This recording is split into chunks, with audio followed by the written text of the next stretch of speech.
So Karate Kid 2, an interesting, fascinating watch. Not really the sequel I was expecting. I kind of expected it to just be another film with another bully where it's like, we're doing the Karate Kid, but without the origin and the meetings and all that kind of stuff that you get with the first one.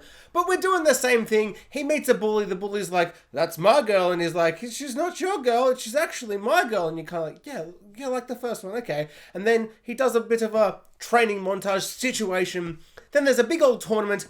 They do a bit of punching and kicking and a karate, and then he wins, or whatever, That's what I was expecting from a sequel. What we get is very different. And I think the biggest strengths in the film are that it does stuff differently, and then I also, for some reason, and I hate to say this, I feel like some of the weaknesses are that it kind of feels a bit too different. I watched this film in two halves, not for any reason due to the film, like I didn't stop it going, this isn't for me. I just had to stop it because it got to the point in the night where I was like, well, I just have to go to bed. It's gotten an hour past my bedtime, and then that hour past an hour before that, it was well past my bedtime because I may look young and youthful like a Daniel, but I'm actually a Mr. Miyagi. I'm old and withered and I'm haggard and I'm dead inside. I'm not trying to throw shade to Mr. Miyagi. He's older than Daniel. It was a comparison, and then as I'm saying it, it sounded very rude, like I'm saying he's haggard and withered. I'm not saying. I'm just saying I'm just very, very tired and I need my sleep. So I needed to sleep to go to work so I could, wake up and go to work. I watched it in two halves is what I'm saying. And because of that, while I was at work, on a cheeky little break, I, Googled, I'm like, what do people think of Karate Kid? I wasn't looking up spoilers and none of that crazy stuff, but I was like, just generally, what is the consensus? And straight off the bat, just Googling it, it's like Rotten Tomatoes, straight up, just 44, or the IMDb, or whatever it was. One of them was just like 44%, and I'm like, that is savagely low. I'm pretty sure the other one was at 89 or 99 maybe, like something 9 very high up, which of course it is, because it's fantastic. Sequel, don't think it's that bad, but also not as good as the first one. I think one of the things that really kind of disappointed me is that the film starts off with what I've been told is the original end of the first movie, because it feels like that. It goes straight after it. The bully has his villain sensei, teacher, mentor character rip his trophy in half and try and kill him, and it's really intense. And there has a whole showdown with Mr. Miyagi, and then the film kind of stops and goes 6 months later, Karate Kid 2. And that start bit got me excited. I'm like, oh, I really love all these characters. I love this universe. And then as soon as Daniel walks in, he's like, hey, you know that girl that you loved me flirting with and I had some great sexual chemistry with and all the things, and she was fantastic and it was a bit of fun? You want her to have a good story this time? We broke up and I hate her and she broke my car. She smashed it or something, and she's not going to be in this one. And straight away I'm just like, I hate it when a film does that. Like, I hate it when I'm like excited to see characters pop up for the sequel and the sequel goes, no. Just these two, new story, new characters. Not to say any of the new characters are bad or anything or nothing. Like, that all works. It just kind of feels like, oh, but what about all the characters we had? Like, I was invested in them. I was excited to see that they were going to be in 2 and 3. I haven't seen part 3 yet, but I was excited to see them in part 2, part 3.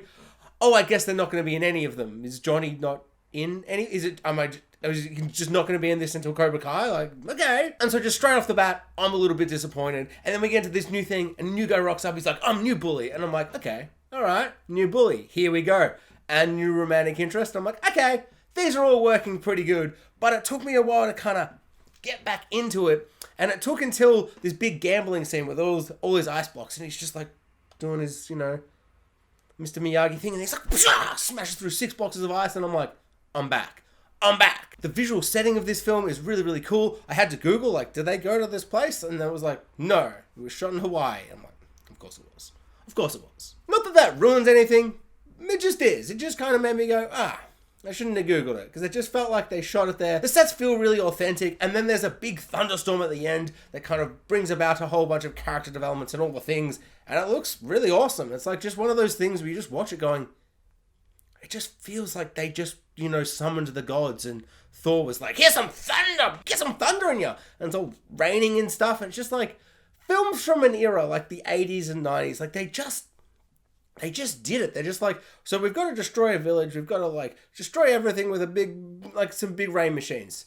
Let's just hit this town we've built with just so much rain from our rain machines. And it's just kind of crazy. Like, I feel like you forget when you watch so many CGI movies that have CGI things where it gets to a moment like this and it's just CGI. Like, yes, maybe they rip up a building and they do a thing for some of it, for like 25% of the damage that makes you go, wow, that was so cool and real. And the visual effects have just come so far that often it can feel spectacular and real. But I'm trying to think of something that has this, like a Roland Emmerich or like a Twister or something like that. Was that Roland Emmerich? It doesn't matter. But this is just like, it's just rain and he's trying to climb up a pole to save a little girl. And it just feels so raw. And I'm like, this is sick. And then suddenly I went, isn't this Karate Kid 2? Not bloody Armageddon 7? Or what am I watching? It was just some thunderstorm thing kind of, I don't know. It felt like suddenly the story was kind of like being wrapped up in this way where it was like a natural disaster had caused them and their heroicism. But I'm just like, you know what? I just want to have him fight the villain. I want him and the bully to be like karateing. Like, it's Karate Kid. What the hell? And then like 3 minutes later, the guy like comes in on a string of some sort. But he just suddenly appears and he's like, karate! I'll kill her! I'll kill everyone! I'm like, alright, here we go. And then we have the classic sequel. The sequel asks the most important question.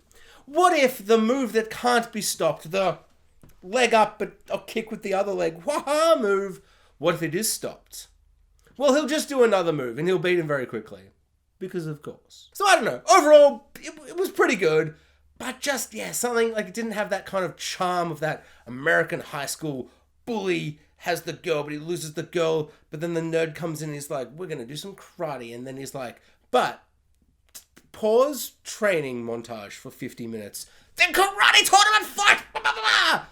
There is just something so beautifully pure and just simple, but awesome and just cool about the first one that I feel like the second one doesn't really have. But it's not really the second one's fault. It doesn't try and redo that and rehash that, which I love.